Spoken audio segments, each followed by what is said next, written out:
Hello foodies, வணக்கம். Welcome back to my channel.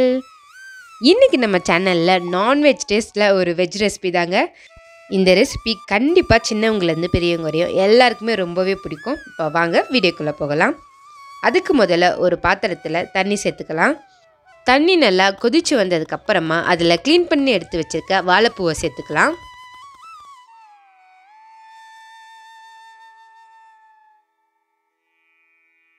வாழைப்பூ சேர்த்ததுக்கப்புறமா இதில் ஒரு 1/4 டீஸ்பூன் அளவு மஞ்சள் தூள் சேர்த்து இதை நல்லா கலந்து விட்டுக்கலாம். இதை நல்லா கலந்து விட்டதுக்கப்புறமா இதை நம்ம 1 நிமிஷத்துலேருந்து 2 நிமிஷம் வரைக்கும் நல்லா குக் பண்ணி எடுத்துக்கலாம். இந்த மாதிரி நல்லா குக் ஆனதுக்கப்புறமா இதை நம்ம கொஞ்சம் கூட தண்ணியே இல்லாமல் வடிகட்டி எடுத்துக்கலாம். அடுத்து ஒரு மிக்ஸி ஜாரில் ஒரு மீடியம் சைஸ் வெங்காயத்தை சேர்த்துக்கலாம். நீங்கள் சின்ன வெங்காயம் வேணாலும் சேர்த்துக்கலாம். அது கூடவே கொஞ்சமாக கொத்தமல்லி இலைகள் காம்போடவே சேர்த்துக்கோங்க. அதுக்கப்புறம் உங்கள் காரத்துக்கு ஏற்ற மாதிரி பச்சை மிளகாய், ஒரு துண்டு இஞ்சி, ஒரு 10 பல் பூண்டு, கொஞ்சமாக கருவேப்பிலை சேர்த்துக்கோங்க. அது கூடவே 1 டீஸ்பூன் அளவு சோம்பு, 1 டீஸ்பூன் மிளகு, 1/2 டீஸ்பூன் சீரகம், ஒரு 5 கிராம்பு, ஒரு சின்ன சைஸ் பட்டை, 3 டேபிள் ஸ்பூன் அளவு துருவின தேங்காய், 4 டேபிள் ஸ்பூன் அளவு பொட்டுக்கடலை,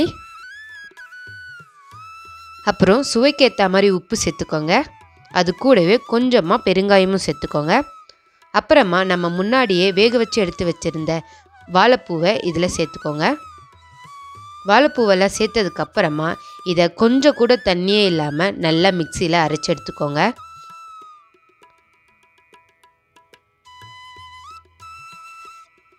இதை அப்பப்போ திறந்து இந்த மாதிரி கிளறி விட்டு நல்லா அரைச்சி எடுத்துக்கோங்க. ஆனால் கொஞ்சம் கூட தண்ணி சேர்க்கவே கூடாது.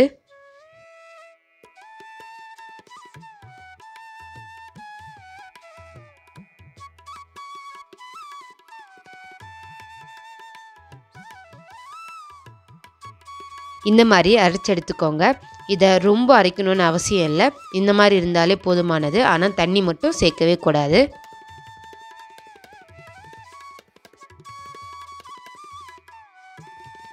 இப்போ இதை நம்ம சின்ன சின்ன உருண்டைகளாக பிடிச்சி எடுத்துக்கலாம். இந்த மாதிரி கொஞ்சம் கொஞ்சமாக எடுத்து அதை நல்லா உருண்டையாக பிடிச்சி எடுத்துக்கோங்க. நீங்கள் தண்ணி சேர்த்திங்கன்னா உங்களால் இந்த மாதிரி உருண்டை பிடிக்க வராது.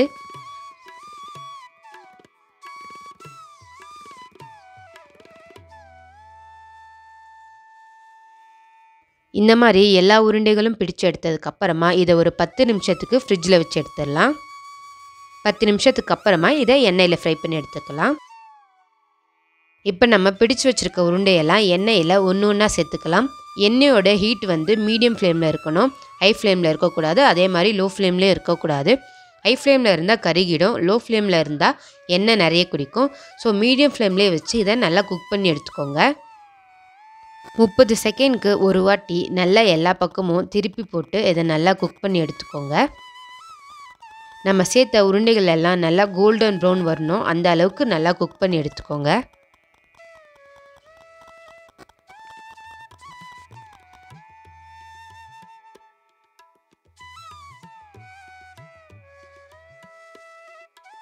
இப்போ பாருங்கள், எல்லாம் நல்லா குலோப் ஜாமுன் மாதிரி வந்திருக்கு. இதுதான் கரெக்டான பக்குவம். இதை நல்லா குக் பண்ணிவிட்டு இப்போ நம்ம எடுத்துடலாம். அவ்வளோதாங்க, ரொம்பவே சூப்பரான வாழைப்பூவை வச்சு செஞ்ச வெஜ் கோலா உருண்டை ரெடி ஆகிடுச்சு. கண்டிப்பாக இந்த ரெசிபியை நீங்களும் உங்கள் வீட்டில் செஞ்சு பாருங்கள். செஞ்சு பார்த்துட்டு உங்களுடைய வேல்யூபிளான கமெண்ட்ஸ் எனக்கு கமெண்ட் செக்ஷனில் கமெண்ட் பண்ணுங்கள். இந்த வீடியோ பிடிச்சிருந்துன்னா லைக் பண்ணுங்கள். அப்படியே உங்கள் ஃபேமிலி அண்ட் ஃப்ரெண்ட்ஸ்க்கு ஷேர் பண்ணுங்கள். அப்படியே நம்ம ப்ரோக்கன் போல் சேனலையும் சப்ஸ்கிரைப் பண்ணுங்கள். ஓகே, தேங்க்யூ, பாய்.